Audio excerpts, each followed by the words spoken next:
Are you interested in your relationships being a safe place, your very presence, the place that people you love want to be in? If that's the case, watch this video to learn my 4 steps in making your relationships emotionally safe.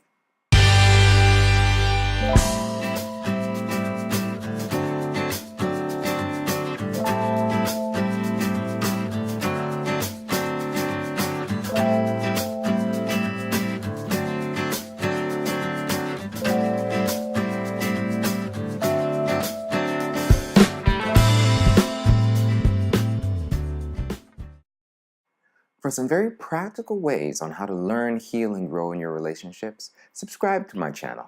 Remember to like and share with anyone who matters to you. And remember to turn on your notifications so you'll know when I post a new video every Thursday. I get asked this question all the time. How do I get somebody to apologize to me? And right off the bat, not dismissing their hurt, I know they're on the wrong channel. If you want your relationships to be a place of emotional safety, you get to contribute to that emotional safety. I was about 6 or 7 years old when my godmother gave me a special gift. It was during the era of the Gremlins. Yes, those ugly things.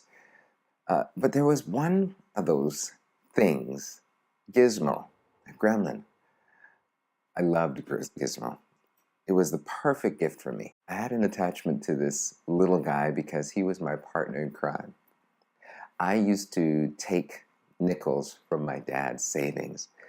He had a savings jar, and I would take nickels. I'd pop off Gizmo's head, and I'd put the nickels in there, and I would take him, and we would go to the store at lunch, and I would buy chocolate. I'd buy candy. It was a very difficult time in my life, believe it or not, because even at that age, I was bullied. I was bullied quite a bit. And it was my escape. He was part of my, my coping strategy as a child.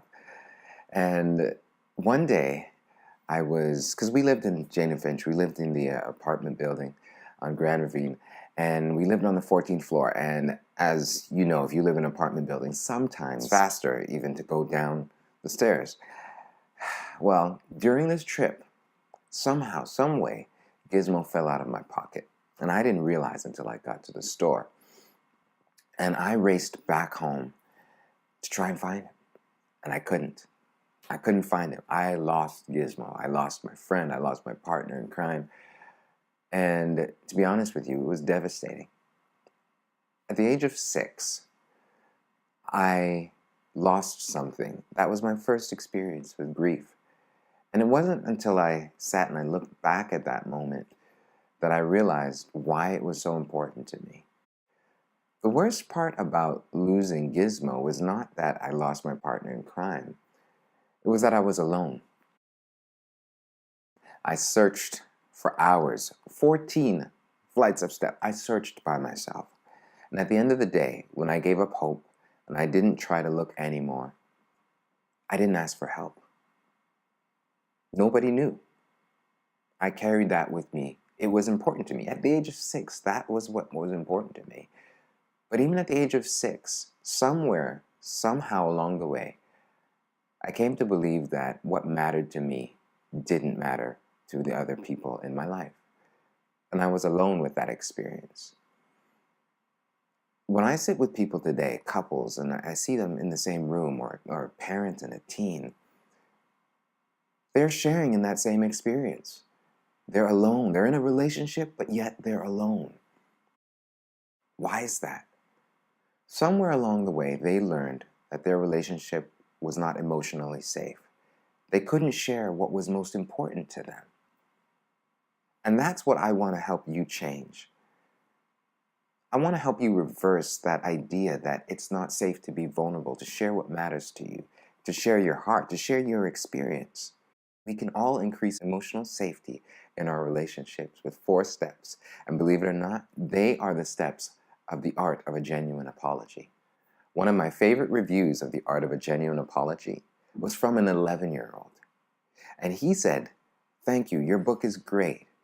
It helped me to apologize when I needed to." What was it that an 11-year-old was able to do that a lot of us as adults find very difficult: taking responsibility. I had a conversation on the Open Mic radio show with Dr. Mike Sherbino, and I want you to listen in for a moment. I'm telling you, it's healthy relationships involve humility, knowing that it's okay to not be perfect. Like, I'm gonna get it wrong, and that's admitting that is going to help me learn to get it right. So if your wife was sitting here, would she say you've got it wrong once or twice? Oh, not once or twice, many times. The truth is, it's hard to take responsibility. Now, one of the difficult things about taking responsibility when there's been hurt in a relationship is that I know that it takes two to tango. You've been hurt, they've been hurt, and sometimes in the midst of it, we argue about who hurt who first and who's going to apologize first. We play this blame game, and nobody ever wins when we play the blame game. The truth is, we're on the same side. We want the same things. More often than not, that's what I help couples and family members to see. We want the same thing, but we struggle to figure out how to go about it. The first step is taking responsibility. When you model that you're ready and you're willing to be vulnerable and humble enough to acknowledge where you went wrong, to say, I caused you pain, and that's not something that I want to do, and that's not something I want to do again. That starts to shift the dynamic. It requires humility. It requires vulnerability. And that's the first step in the art of a genuine apology, and that can be your first step in increasing the emotional safety. Now, how do we help people to really start to believe that we understand how what we did impacted them? That's where we really get to connect with people when we're offering a genuine apology. Tune into the next video and you'll see how. If you believe this video added value to your life, to your day, to your relationships, please let me know by liking this video. Subscribe and share it with anyone and everyone who matters to you.